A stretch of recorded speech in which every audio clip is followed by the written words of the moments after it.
The November wind cut through my thin coat as I stood on the porch of the Morrison family home in Westchester County, New York. The grand colonial house loomed before me, its perfectly manicured lawn now covered in amber and crimson leaves.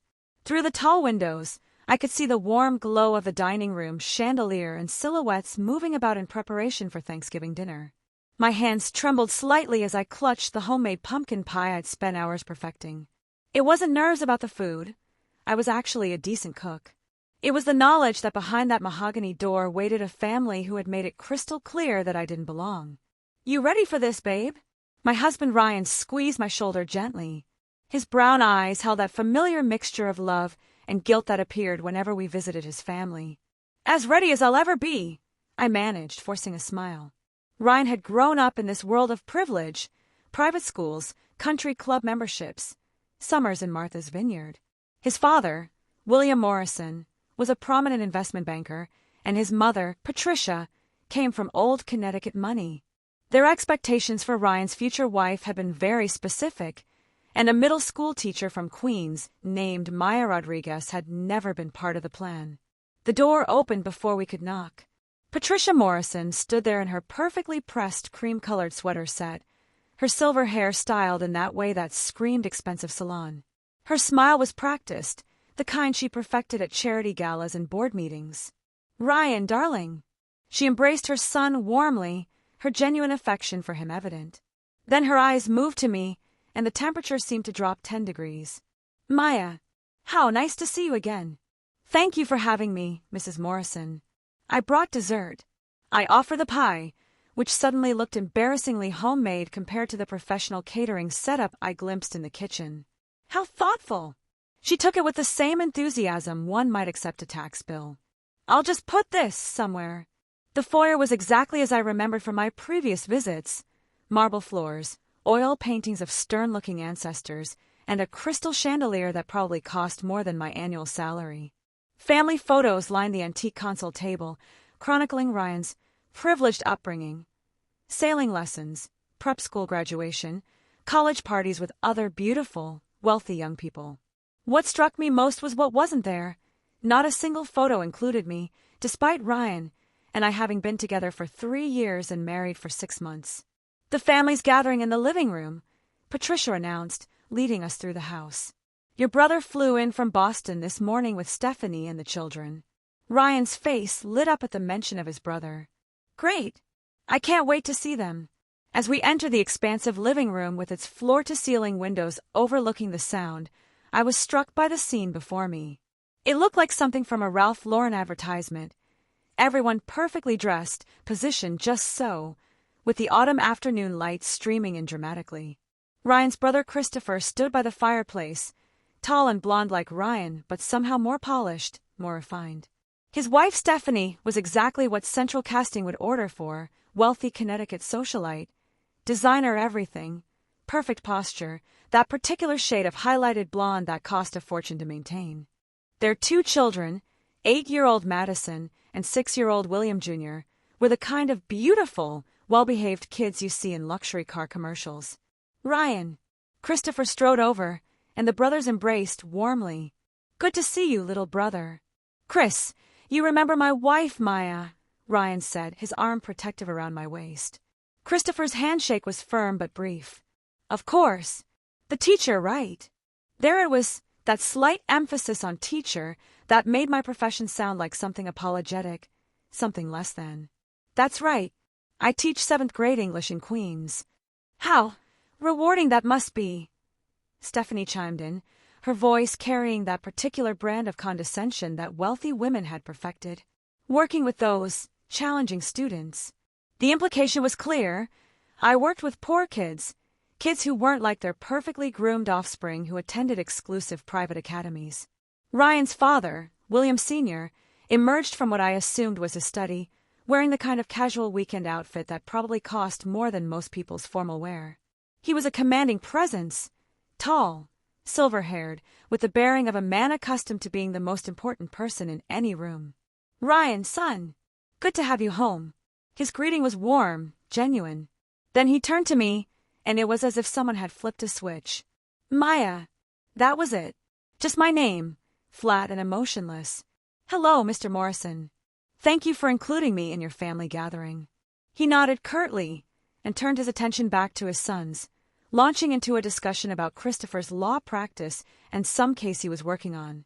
I stood there, feeling invisible, as the conversation flowed around me like I wasn't even present. This was how it always went. They weren't overtly rude, nothing Ryan could directly confront them about.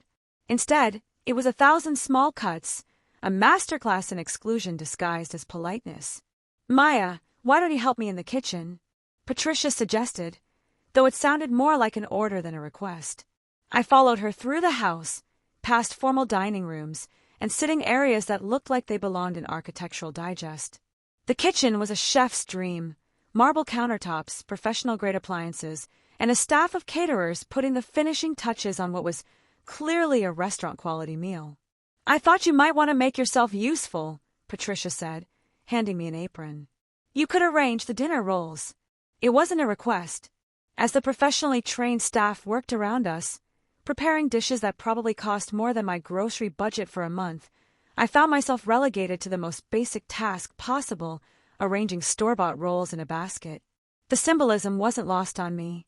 While they prepared the feast, I was given busy work, something to keep me occupied and out of the way.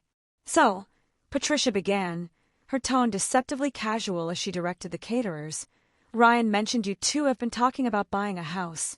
"We have. We're looking in some nice neighborhoods in Queens, maybe Nassau County." Her expression soured slightly. "Queens? How practical." "It's where I work, and the schools are actually quite good in some areas." "I'm sure they are." Her tone suggested otherwise.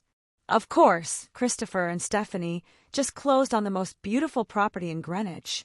5 acres, completely renovated.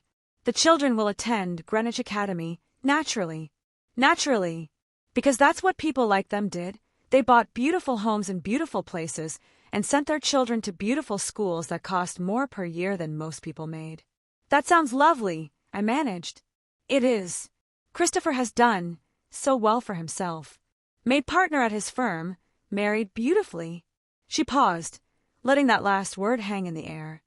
Sometimes I wonder what might have been if Ryan had made different choices. The implication was clear as crystal. If Ryan hadn't chosen me, he might have married someone more suitable, someone who fit into their world seamlessly. "Patricia, dear, where do you want the crystal placed?" One of the caterers interrupted. "The Waterford, of course. In the formal dining room." She turned back to me. "We'll be eating in the dining room today. I hope you're comfortable with formal place settings." Another small dig, as if I'd grown up eating with my hands. "I think I can manage," I replied, keeping my voice level despite the frustration building inside me. The afternoon wore on like this, a series of subtle exclusions and pointed comments. When the family gathered for pre-dinner drinks, I was offered wine from a bottle that was clearly a step down from what everyone else was drinking. When they discussed vacation plans, they made sure to mention destinations and experiences that were completely out of my price range. The worst part was watching Ryan navigate between two worlds. With his family, he unconsciously adopted their mannerisms, their speech patterns, their casual dismissal of people who weren't part of their social sphere. It wasn't malicious, it was just who he was in this environment. "Dinner is served," Patricia announced as the caterers finished their preparations. We filed into the formal dining room, where a table that could seat 12 was set with china that probably belonged in a museum. The centerpiece was an elaborate arrangement of autumn flowers that must have cost hundreds of dollars. As we took our seats, I noticed the careful choreography of the seating arrangement. Ryan sat to his father's right, Christopher to his left. I was placed at the far end of the table, next to the children, physically separated from the adult conversation. "Maya, you're right where you'll be most comfortable," Patricia said sweetly. "You're so good with children." Another reminder of my profession, another subtle way of putting me in my place. As William Sr. began carving the turkey with ceremonial flourish, I looked around the table at this family that would never truly accept me. The crystal glasses caught the light from the chandelier, the silver gleamed, and everyone looked like they'd stepped out of a magazine spread about how the wealthy celebrate holidays. I thought about my own family's Thanksgiving celebrations. Loud, chaotic affairs in my grandmother's small apartment in Astoria, with mismatched dishes and folding chairs brought in to accommodate everyone. There was more laughter, more warmth, more genuine affection in that cramped space than in this perfectly appointed dining room. But those thoughts were interrupted by what I heard next, a conversation I was clearly not meant to overhear. Patricia leaned toward Stephanie, her voice low but not low enough. "I just don't understand what Ryan was thinking. She's so ordinary." "I know," Stephanie whispered back. "Christopher and I were just discussing it. She doesn't fit at all. The way she dresses, the way she talks, and that family of hers." Patricia's voice carried just enough that I caught every word. "Remember at the wedding? Those people were so inappropriate," Stephanie finished. I felt so embarrassed for Ryan. My hands clenched in my lap.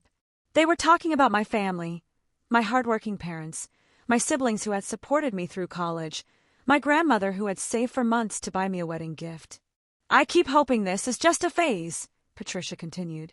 "Surely he'll come to his senses eventually." "But they're married now," Stephanie pointed out. "Marriages end, dear, especially when people realize they've made a mistake." The words hit me like a physical blow. I sat there, surrounded by the children's chatter about their private school activities, while the adults discussed my marriage like it was a regrettable business decision that could be easily corrected. "She doesn't deserve to be here," Patricia whispered, and those words nearly broke me. I excused myself quietly, mumbling something about the restroom, and escaped to the powder room down the hall. Looking at myself in the antique mirror, I saw exactly what they saw: someone who didn't belong in their world of inherited wealth and social privilege. My dress, which I thought was appropriate, suddenly looked cheap. My jewelry, which Ryan had given me for our anniversary, paled in comparison to Stephanie's obviously expensive pieces. Even my hair, which I'd spent an hour styling, seemed wrong somehow. For a moment, I considered calling an Uber and leaving. I could make up some excuse about not feeling well, go home to my small apartment in Astoria, and spend the rest of the holiday weekend grading papers and trying to forget this humiliation. But as I stood there, something shifted inside me. Maybe it was anger, maybe it was determination, or maybe it was just the knowledge that I couldn't run away forever. I had news that would change everything, news that I'd been planning to share with Ryan privately later tonight. But perhaps it was time to share it with everyone. I straightened my shoulders, checked my reflection one more time, and walked back toward the dining room. The conversation continued around the table, but I noticed Ryan watching me with concern. "Everything okay?" he asked quietly. "Actually," I said, loud enough for everyone to hear, "there's something I need to tell all of you." The table fell silent. Even the children stopped chattering and looked at me expectantly. I took a deep breath and prepared to change everything. The silence that followed my announcement was deafening. 7 pairs of eyes stared at me across the perfectly set table, the only sound the soft crackling of logs in the fireplace. Even little Madison had stopped mid-bite, her fork suspended halfway to her mouth. "What is it, honey?" Ryan asked, his voice gentle but tinged with concern. He reached for my hand across the table, but I was too far away, physically and metaphorically separated from the family conversation. I stood up slowly, my chair scraping against the hardwood floor with a sound that seemed to echo in the formal dining room. My heart was pounding, so hard I was sure everyone could hear it. "I've been waiting for the right moment to share this news," I began, my voice steadier than I felt. "And I realize now that there might not be a perfect moment, but this feels appropriate." Patricia's perfectly manicured fingers tightened around her wineglass. Stephanie exchanged a quick glance with Christopher, probably expecting me to announce that Ryan and I were getting divorced, which, based on their earlier conversation, wouldn't have disappointed them at all. William Sr. leaned back in his chair, his expression unreadable but clearly impatient. "Well, get on with it then." His dismissive tone almost made me lose my nerve. "Almost. 3 weeks ago, I received a phone call that changed my life," I continued, walking slowly around the table toward Ryan. "It was from a law firm in Manhattan, Hartwell, Stone and Associates." I noticed Christopher's eyebrows raise slightly at the mention of the prestigious firm. Even he, successful lawyer that he was, would recognize that name. "They informed me that I'm the sole beneficiary of an estate belonging to someone I'd never heard of, a woman named Margaret Ashford. The name meant nothing to me when I first heard it, but I could see recognition dawning in William Sr.'s eyes. His face had gone slightly pale. "It turns out," I continued, now standing behind Ryan's chair, my hands resting on his shoulders, "that Margaret Ashford was my great-aunt. My grandmother's sister, who I was told had died young. But she didn't die, she just disappeared from the family." Ryan turned in his chair to look at me, confusion clear on his face. "Maya, I don't understand. Why didn't your grandmother ever mention her?" "Because," I said, my voice growing stronger with each word, "Margaret was cast out from the family in 1963 when she married someone they considered beneath her social station." Sound familiar? The parallel wasn't lost on anyone at the table. Patricia's face had gone white, and Stephanie looked like she'd swallowed something unpleasant. "Margaret went on to become one of the most successful real estate developers on the East Coast," I continued. "She built shopping centers, office complexes, residential developments throughout New York and Connecticut. She never had children, never remarried after her husband died, and apparently spent years trying to reconnect with her family." I pulled out my phone and showed them the photo I'd taken of Margaret's obituary from the New York Times. The picture showed a dignified older woman with my grandmother's eyes and my own stubborn chin. "She died 6 months ago," I said quietly. "And she left everything to me, the only family member she could find who wasn't still holding on to old prejudices about who was worthy of love." The silence stretched on. William Jr. piped up from his booster seat. "What's a beneficiary?" But Stephanie quickly shushed him. "How much?" Christopher asked bluntly, his lawyer instincts overriding social niceties. I looked at Ryan, who was staring at me with an expression of complete shock. "The estate is worth approximately $47 million. The words hung in the air like smoke from William Sr.'s cigars. Patricia's wine glass slipped from her fingers and shattered against her china plate, red wine spreading across the white tablecloth like blood. "That's impossible," she whispered. "I have the documentation," I said calmly, pulling a folder from my purse. "The will, the inventory of assets, the bank statements. Would you like to see them?" Ryan stood up abruptly, his chair nearly toppling backward. "Maya, why didn't you tell me about this?" "I wanted to," I said, my voice softer now as I addressed my husband. "But I needed time to process it myself. And honestly, after the way your family has treated me, I wanted to see how tonight went before deciding what to do with this information." $47 million, Christopher repeated, as if testing the words. "In what form?" "Real estate holdings, stock portfolios, cash assets, and a controlling interest in Ashford Development Group," I recited from memory. "I've been meeting with financial advisors and estate attorneys for weeks now." William Sr. had found his voice again. "Ashford Development. I know that company. They own half of downtown Greenwich." "Among other things," I confirmed. Margaret was apparently quite brilliant at identifying undervalued properties and developing them into gold mines. The family stared at me as if I'd suddenly sprouted wings. This was clearly not the outcome they had expected when they'd spent the afternoon excluding and belittling me. "But you're a teacher," Stephanie said weakly, as if my profession somehow negated the reality of my inheritance. "I am a teacher," I agreed. "And I love teaching. This inheritance doesn't change who I am or what I value." Ryan sank back into his chair, running his hands through his hair. "I can't believe you've been carrying this around for weeks without telling me." "I'm telling you now," I said gently. "I wanted to wait until I had all the facts, until I understood what this meant." "What does it mean?" Patricia asked, her voice barely above a whisper. I looked around the table at their shocked faces, the same faces that had been dismissing me just minutes before. The irony wasn't lost on me. "It means," I said carefully, "that I have choices now.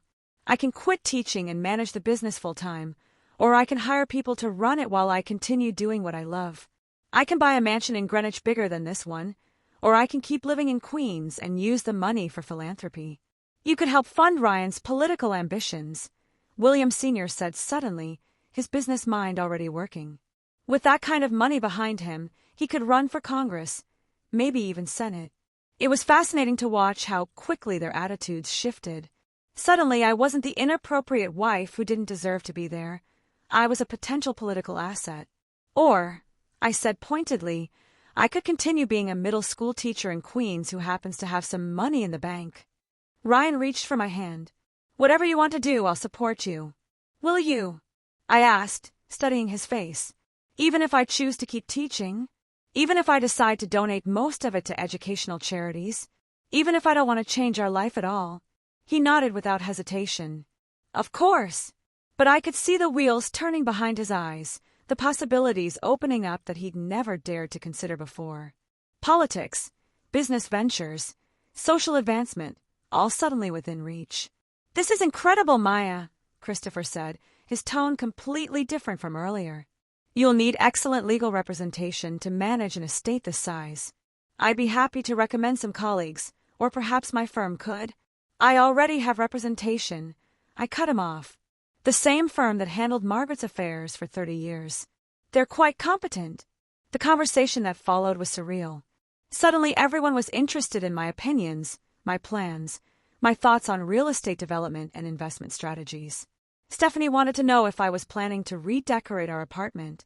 Patricia began discussing charity galas I might want to attend.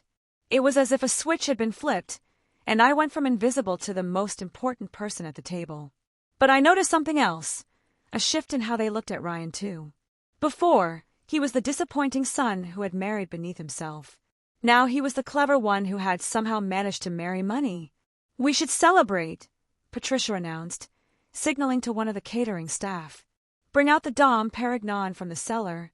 That's not necessary, I said. Nonsense, William Sr. boomed.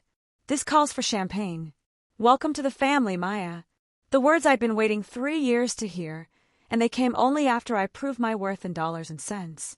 As the champagne was poured and toasts were made, I found myself watching the scene with a detached fascination. These were the same people who had been whispering about how I didn't deserve to be there just an hour ago. Now they hung on my every word, laughed at my jokes, and included me in every conversation. You know, Patricia said, leaning close to me as dessert was served, I always knew there was something special about you. A teacher who cares so much about her students, that shows real character. I nearly choked on my champagne. Thank you, Patricia. That means a lot. But it didn't really. It meant nothing, because I knew it wasn't genuine. Their acceptance was conditional, based on my net worth rather than my worth as a person. Ryan squeezed my hand under the table. Are you okay? He whispered. I'm fine, I lied, because the truth was, I felt more alone now than I had when they were openly dismissing me. At least then, their rejection was honest. This sudden embrace felt hollow, performative. As the evening wound down and we prepared to leave, the family surrounded me with invitations and suggestions. Would I like to join Patricia's book club? Did I want to meet Christopher's connections in real estate law? Perhaps I'd be interested in attending their country club's charity auction. We'll have to plan a proper celebration, Patricia gushed. Maybe a party here next weekend? I could invite some people you really should meet. People I should meet? I asked. Oh, you know, the right sort of people. Now that you'll be moving in different circles. There it was, the assumption that money would automatically change who I was, who I chose to associate with, how I wanted to live my life. As Ryan and I finally escaped to his car, I felt drained. The November night was crisp and clear, stars visible despite the suburban light pollution. That was, Ryan started, then trailed off. Enlightening, I suggested. I was going to say horrible. Maya, I'm so sorry. The way they treated you before, that was unacceptable. But now I'm acceptable, I pointed out. Now that I come with a $47 million dowry. He was quiet for a long moment as we drove through the winding roads of Westchester. Finally, he said, What are you going to do? It was a loaded question, and we both knew it. What was I going to do with the money? What was I going to do about his family? What was I going to do about the fundamental disconnect between my values and their world? I don't know yet, I admitted, but I'm starting to understand why Margaret Ashford left her family behind. She didn't have to, Ryan said quietly. She chose to. Did she? I asked. Or did they push her away, just like they were pushing me away? He couldn't answer that, because we both knew the truth. The only difference was that I now had the resources to push back. As we pulled into our modest apartment complex in Astoria, the contrast with the Morrison estate was jarring. Our building was clean and safe, but it wasn't grand. Our neighbors were teachers and nurses and small business owners, not investment bankers and socialites. But it was home. It was real. It was mine. Whatever you decide to do, Ryan said as we climbed the stairs to our third-floor apartment, I want you to know that I love you for who you are, not what you have. I wanted to believe him, but I'd seen the look in his eyes when I'd announced the inheritance, a mixture of shock, excitement, and possibility that hadn't been there before. Money changes everything, even when you don't want it to. The weeks following Thanksgiving passed in a blur of phone calls, meetings, and revelations that continued to reshape my understanding of who I was and where I came from. Margaret Ashford's story unfolded through boxes of personal documents, photo albums, and business records that her attorneys delivered to my small apartment. My great-aunt had been remarkable, a woman ahead of her time who had built an empire from nothing after being cast out from her family for marrying a construction worker named James Ashford. The photos showed a woman who looked increasingly like my grandmother as she aged, but with an edge of determination that spoke of someone who had learned to rely only on herself. In her personal papers, I found letters, dozens of them, that she had written to various family members over the years but never sent. Letters to my grandmother, apologizing for the rift, explaining her success, begging for reconciliation. Letters to cousins I'd never heard of, aunts and uncles who had died before I was born. And most heartbreaking of all, letters to children and grandchildren she would never have. I built all this, she had written in what appeared to be her final, unsent letter to my grandmother, but I would trade it all for one Sunday dinner with family who loved me for who I am, not what I own. The irony was devastating. But while I learned about Margaret's life, I also watched my own life transform in ways I hadn't anticipated. The change in Ryan's family was the most obvious. Patricia called twice a week now, always with invitations to lunch or suggestions for how I might want to invest in the community. William Sr. had suddenly developed an interest in my thoughts on everything from tax policy to school funding. Even Christopher, who had barely acknowledged my existence before, now made a point of calling Ryan to discuss family business strategies and how we might want to coordinate our investments. But the changes in Ryan were more subtle and more troubling. He had always been ambitious. It was one of the things I'd fallen in love with. He worked long hours at his consulting firm, dreaming of eventually starting his own business or maybe transitioning into politics like his father always suggested. But his dreams had been tempered by reality, by the limitations of our middle-class budget and my teacher's salary. Now, suddenly, those limitations were gone. I've been thinking about that business plan I showed you last year, he said one evening in early December as we sat in our living room, Chinese takeout containers scattered across our coffee table. The consulting firm specializing in sustainable development? With the right capital investment, I could really make it work. You could, I agreed carefully. Is that what you want to do? It's always been what I wanted to do. You know that. But now you could do it because of my money, not because you've built it up yourself. He set down his chopsticks and looked at me seriously. Does that matter? I mean, lots of successful businesses are started with family money or inheritance. It doesn't make the work less meaningful. He was right, of course. But something about the way he said, family money, bothered me. As if Margaret's fortune was something that belonged to both of us now, rather than something that had been specifically left to me. What if I said no? I asked. What if I decided to donate most of the money to charity instead of investing it in businesses? Then that would be your choice, he said, but I could see the flash of disappointment in his eyes before he controlled his expression. Would it really? Or would you try to convince me otherwise? Maya, where is this coming from? I'm not asking you to give me the money. I'm talking about us building something together. Us. There was that word again, the assumption that my inheritance had somehow become our inheritance. I need some time to think, I said. About what? About everything. About what I want to do with this money, with my life, with us. The word hung in the air between us like a challenge. Ryan stared at me for a long moment, and I could see the wheels turning in his head. You're not thinking of leaving me, are you? He asked quietly. I don't know what I'm thinking, I admitted. 3 months ago, I was a middle school teacher married to a consultant, and we were happy. Now I'm worth more than most people see in a lifetime. Your family suddenly thinks I'm wonderful, and you're making plans for businesses I haven't agreed to fund. So what do you want to do? I stood up and walked to our small balcony, looking out over the Queens skyline. In the distance, I could see the lights of Manhattan glittering like stars. Somewhere out there was the office building that housed Ashford Development Group, where executives were making decisions worth millions of dollars in my name. "I want to go back to work," I said finally. "Work? Maya, you don't need to work anymore." "I want to work. I love teaching, Ryan. That hasn't changed just because I have money now. But you could do so much more. You could start your own school, fund educational programs, make a real difference on a larger scale." "What if I don't want to make a difference on a larger scale? What if I'm happy making a difference 25 students at a time?" He joined me on the balcony, wrapping his arms around me from behind. "Then that's what you should do. I just want you to be happy." But I could feel the tension in his body, the frustration he was trying not to show. This wasn't the life he had envisioned when he learned about my inheritance. The next morning, I made a decision. I called in sick to work, something I rarely did, and instead took the subway to Manhattan. I needed to see Margaret's world for myself, to understand what I had inherited beyond the numbers on bank statements.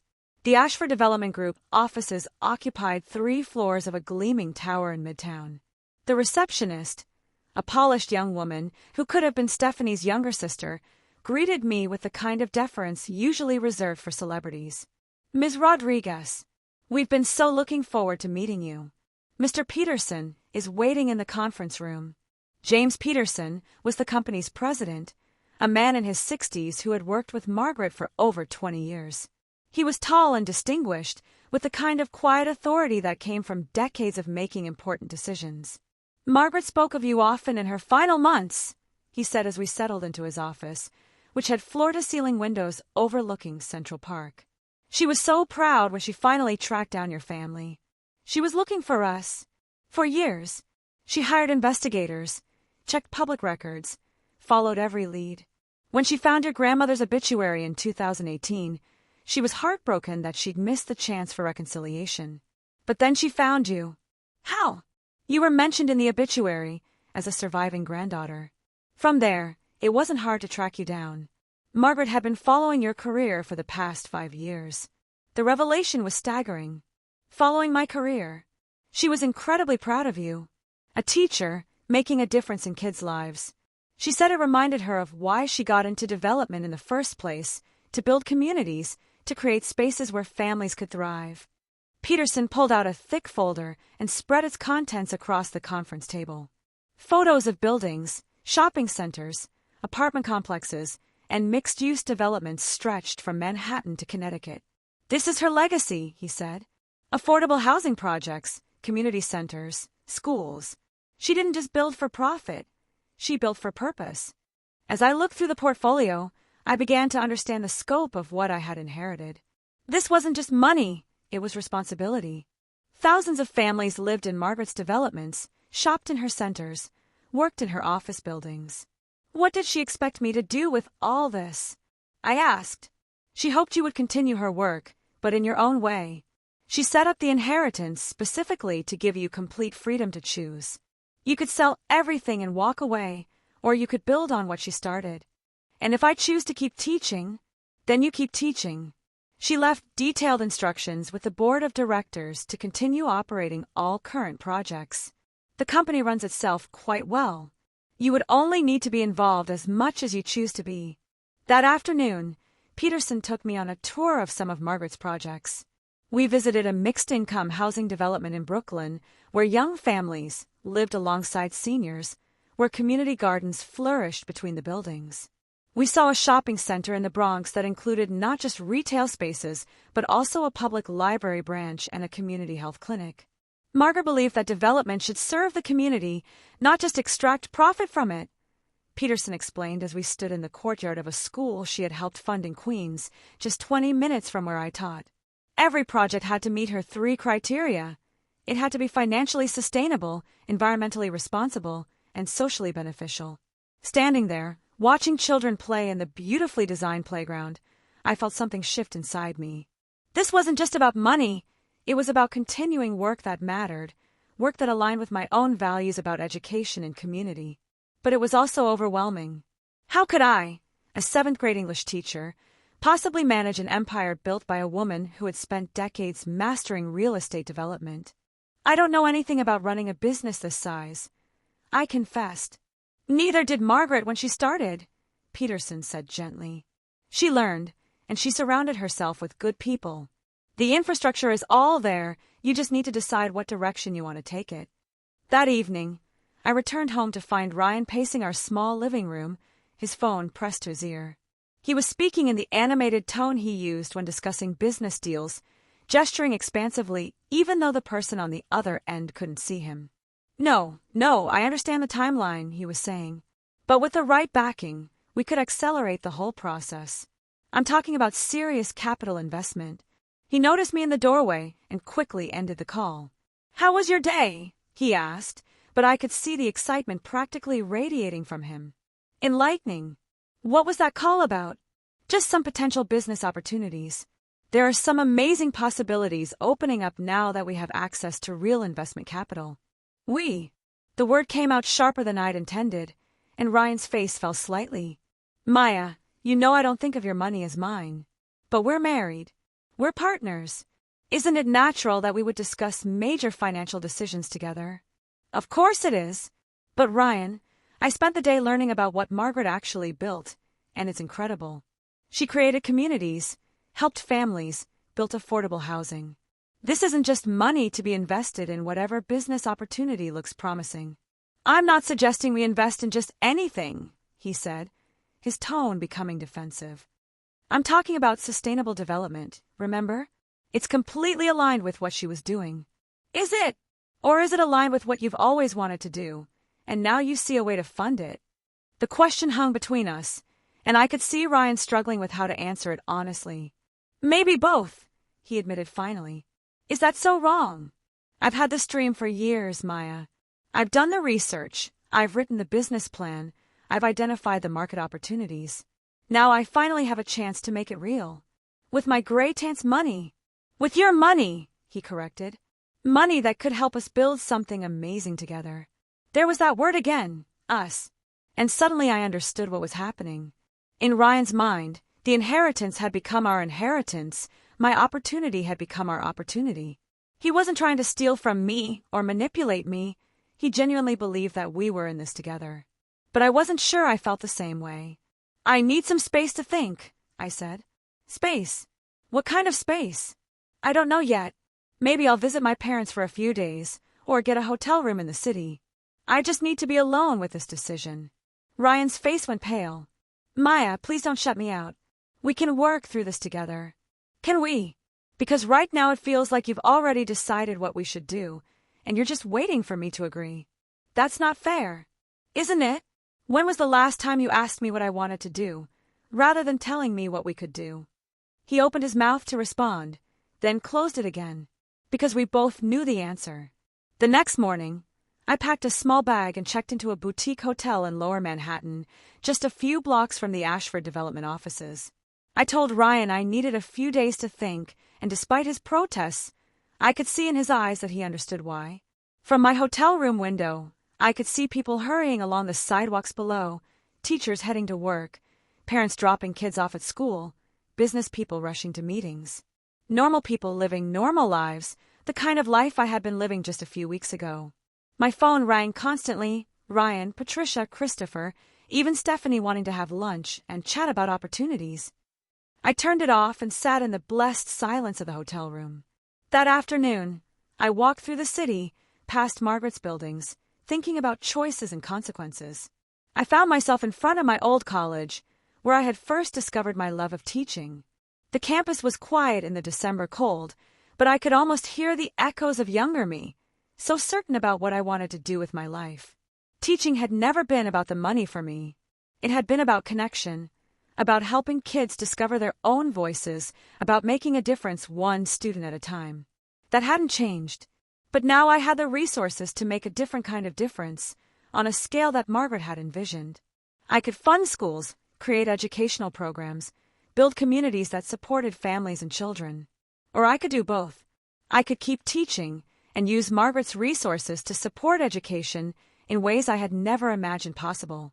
But not if it meant compromising who I was, or letting other people's expectations dictate my choices. That evening, I called Peterson and asked him to set up a meeting with Margaret's board of directors. If I was going to make decisions about this inheritance, I needed to understand exactly what I was choosing between. "Of course," he said. "When would you like to meet?" "Tomorrow morning." "And James, I want to discuss the possibility of establishing an educational foundation as part of the company's mission." "Margaret would have loved that idea," he said warmly. She always believed that education was the foundation of strong communities. As I hung up the phone, I felt a sense of clarity beginning to emerge. I was Margaret Ashford's heir, but I didn't have to become Margaret Ashford. I could honor her legacy while staying true to my own values and dreams. The question was whether Ryan could accept that, or if he would always see my inheritance as our missed opportunity for a different kind of life. I was about to find out. The boardroom at Ashford Development Group was nothing like I had expected. Instead of the imposing, intimidating space I had imagined, it was warm and welcoming, with comfortable chairs arranged around a circular table rather than the traditional rectangle that emphasized hierarchy. The walls were lined with photos of Margaret's projects, but not the glamorous marketing shots I was used to seeing in corporate offices. These were candid pictures of people, families moving into new homes, children playing in community centers, elderly residents tending garden plots. "Margaret designed this room herself," Peterson explained as the board members filed in. "She said business decisions affect real people's lives, and she never wanted to forget that." The board was more diverse than I had expected as well, not just in terms of ethnicity and gender, but in background and expertise. Alongside the expected real estate attorneys and financial experts were an urban planner who specialized in affordable housing, an environmental sustainability consultant, and a former public school principal who had worked with Margaret on several educational initiatives. "We've been looking forward to meeting you," said Dr. Angela Washington, the former principal. "Margaret spoke of you often in our final meetings with her. She was so proud that her great-niece was a teacher." As I sat down at the table, I felt the weight of their expectations, but also their genuine warmth. These were people who had believed in Margaret's vision and had worked to implement it for years. "I'll be honest with you," I began. 3 weeks ago, I'd never heard of Margaret Ashford or Ashford Development Group. I'm a 7th-grade English teacher from Queens, and I have no experience running a company, let alone one of this size and scope. "None of us expected you to step in as CEO tomorrow," Peterson assured me. "The company has excellent management in place. The question is what direction you want to take it in the future." "That's what I wanted to discuss," I said, pulling out the notes I'd made the night before. "I've been thinking about Margaret's 3 criteria: financially sustainable, environmentally responsible, and socially beneficial. What if we added a 4th criterion, educationally supportive?" Dr. Washington leaned forward with interest. "What did you have in mind?" "I want to establish the Margaret Ashford Education Foundation as a subsidiary of the company. Every new development would include educational components, after-school programs, adult literacy centers, college prep courses, job training programs. We wouldn't just be building communities, we'd be building opportunities for learning and growth." The room was quiet for a moment as the board members absorbed the proposal. "It's ambitious," said Robert Kim, the company's CFO.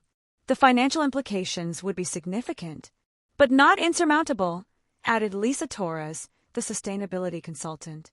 "Especially if we structure it correctly. Educational amenities could actually increase property values and attract the kind of long-term residents who create stable communities." "The model exists already," Dr. Washington pointed out. "There are mixed-use developments that include schools, libraries, community colleges. We'd just be expanding and systematizing the approach." For the next 2 hours, we discussed possibilities, challenges, and implementation strategies. I found myself energized by the conversation in a way I hadn't expected. This wasn't just about managing an inheritance. It was about creating something new, something that combined Margaret's business acumen with my passion for education. "There's one more thing," I said as the meeting began to wind down. "I want to continue teaching." Peterson looked surprised. "Continue teaching? Full-time?" "Yes, at least for now. I love what I do, and I'm not ready to give it up. But I also want to be involved in the foundation's development and implementation." "That would be quite a balancing act," observed Kim. "Maybe, But I think staying in the classroom would keep me grounded in the reality of what students and families need. I don't want to become so removed from the day-to-day challenges of education that I lose sight of what actually works. Dr. Washington smiled. Margaret would have loved that approach. She never forgot where she came from, never lost touch with the communities she was trying to serve. As the meeting concluded, I felt a sense of purpose that I hadn't experienced since receiving news of the inheritance. This felt right, honoring Margaret's legacy while staying true to my own calling. But I still had to face Ryan. I found him waiting in our apartment when I returned that evening, sitting at our small kitchen table with his laptop open, surrounded by printed documents and legal pads covered with notes. "How did the meeting go?" he asked, looking up as I entered. "Well, really well, actually." I sat down across from him. "What's all this?" "Business plans, financial projections, market analysis." He gestured at the papers spread across the table. "I've been working on this all day. Maya, the opportunities are incredible. With the right investment, we could—" "Ryan, stop." He looked at me with surprise. "Just stop for a minute and listen to me, okay?" He nodded, but I could see the tension in his jaw. "Today I met with Margaret's board of directors, and we discussed establishing an education foundation. I'm going to use part of the inheritance to fund educational programs in all of the company's developments." "That's great," he said, but his tone was flat. "What about the rest of it?" "The rest of what?" "The rest of the inheritance. The part that isn't tied up in the foundation." I studied his face, seeing the hope and disappointment warring in his expression. "Ryan, what exactly are you asking me?" "I'm asking if you're planning to invest in anything besides education." "Like your business plan?" "Like our future," he corrected. "Maya, we have a chance to build something amazing together. We could create jobs, develop sustainable communities, maybe even get involved in politics. We could make a real difference." "But that's not what you wanted before," I pointed out. "Before the inheritance, you were happy with your consulting job and dreams of maybe starting something small someday. This feels different." "Of course it's different. The possibilities are different now." "Are they? Or are your priorities different now?" The question hung between us like a challenge. Ryan ran his hands through his hair, a gesture I recognized from whenever he was frustrated or conflicted. "Maybe both," he admitted finally. "Maya, I'd be lying if I said this inheritance hasn't changed how I think about our future. But that doesn't mean my feelings for you have changed. Doesn't it? 3 months ago, you were proud to be married to a teacher. Now you keep talking about what we could do if I weren't teaching anymore. I never said you should stop teaching. You didn't have to. It's implied in every conversation we have about opportunities and building something together and making a real difference. As if what I'm already doing doesn't matter." Ryan was quiet for a long moment, and I could see him struggling with how to respond. "You're right," he said finally. "I guess I have been thinking about this as our opportunity rather than your inheritance. And maybe I have been devaluing what you already do." "Maybe." "Okay, yes, I have been. But Maya, can you understand why? We went from being a middle-class couple with modest dreams to having access to resources most people can't even imagine. It's hard not to think about what that could mean for our future. What if I told you it doesn't have to mean anything for our future? What if I want to keep living here, keep teaching, keep being the people we were before? Is that what you want?" I looked around our small apartment, at the secondhand furniture we bought together, the bookshelves overflowing with novels and teaching materials, the photos of our families and friends covering the refrigerator. It was modest, but it was ours. It was real. "I want to continue teaching," I said. "I want to be involved with the Education Foundation.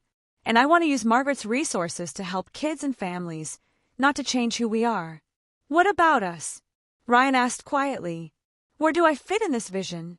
It was the question I'd been dreading, because I wasn't sure I had a good answer.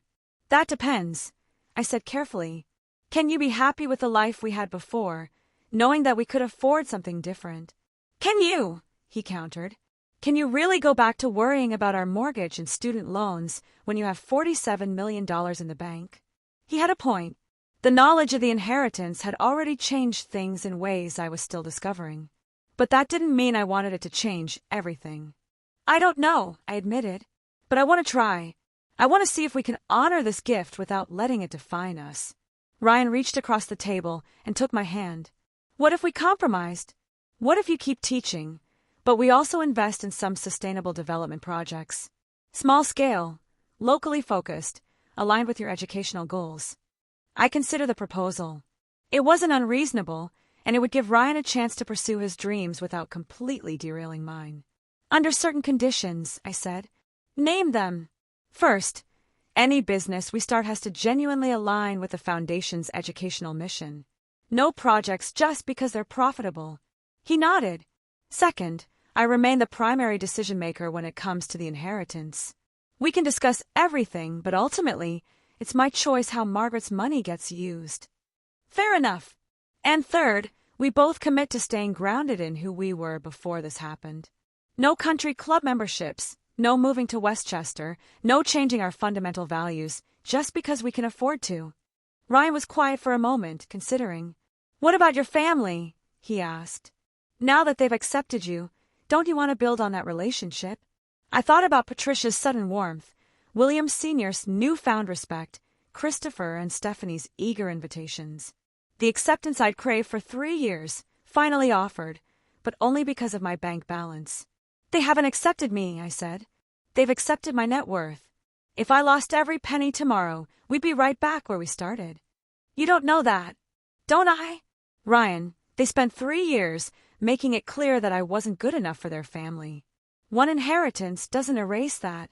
People can change. Can they? Or do they just adjust their behavior based on circumstances? It was a fundamental question about human nature, and neither of us had a definitive answer. I guess we'll find out, Ryan said finally. I guess we will. He squeezed my hand. So we try the compromise.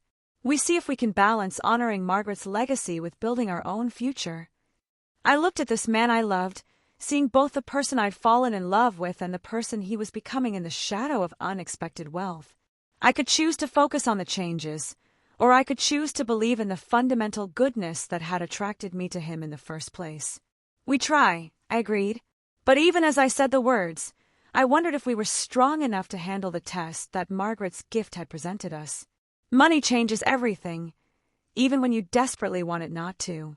3 months later, on a cold February morning, I stood in front of my 7th grade English class, teaching a unit on point of view and perspective. As my students discussed how the same event could be seen differently by different characters, I thought about my own story and how dramatically my perspective had shifted. I was still Maya Rodriguez, 7th grade English teacher from Queens. But I was also the founder of the Margaret Ashford Education Foundation, which had just announced its first major initiative, funding after-school programs in 5 underserved communities across New York. Ryan and I were still living in our small apartment, but we were also in the early stages of developing our first joint project, a mixed-use development in Brooklyn that would include affordable housing, a community center, and a branch of the public library. His family still called regularly, but now their invitations felt less like commands and more like genuine attempts at relationship. Whether that was because they'd truly changed or because they'd simply learned to manage their prejudices better remained to be seen. The inheritance had changed everything and nothing. I was wealthier than I'd ever dreamed possible, but I still ate lunch in the school cafeteria and stayed late to tutor struggling students.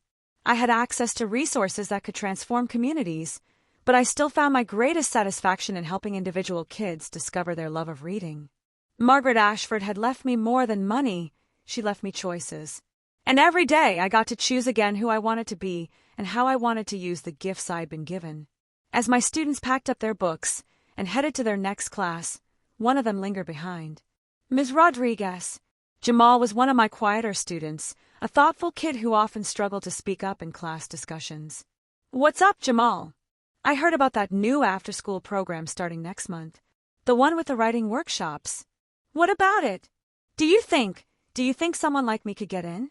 Someone who's not, really good at writing yet. I smiled, remembering another young person who had once doubted her own worth, who had needed someone to believe in her potential. Someone like you is exactly who the program is designed for. I told him. Would you like me to help you with the application? His face lit up with hope and possibility. Yeah, he said. Yeah, I'd like that. As he headed out the door, I thought about Margaret Ashford and the choice she'd made all those years ago to leave her family behind rather than compromise who she was. She built an empire, but she'd done it alone. I was determined to do better. To use her gift not just to build something lasting, but to build it with the people I loved, without losing sight of the values that had brought me to this moment. The whispered words from that Thanksgiving dinner seemed like a lifetime ago. She doesn't deserve to be here. Maybe I hadn't deserved to be there, in that world of inherited privilege and conditional acceptance. But I definitely deserve to be here, in my classroom, with my students, using Margaret's legacy to create opportunities for kids who needed someone to believe in their worth. And that, I realized, was exactly where I belonged.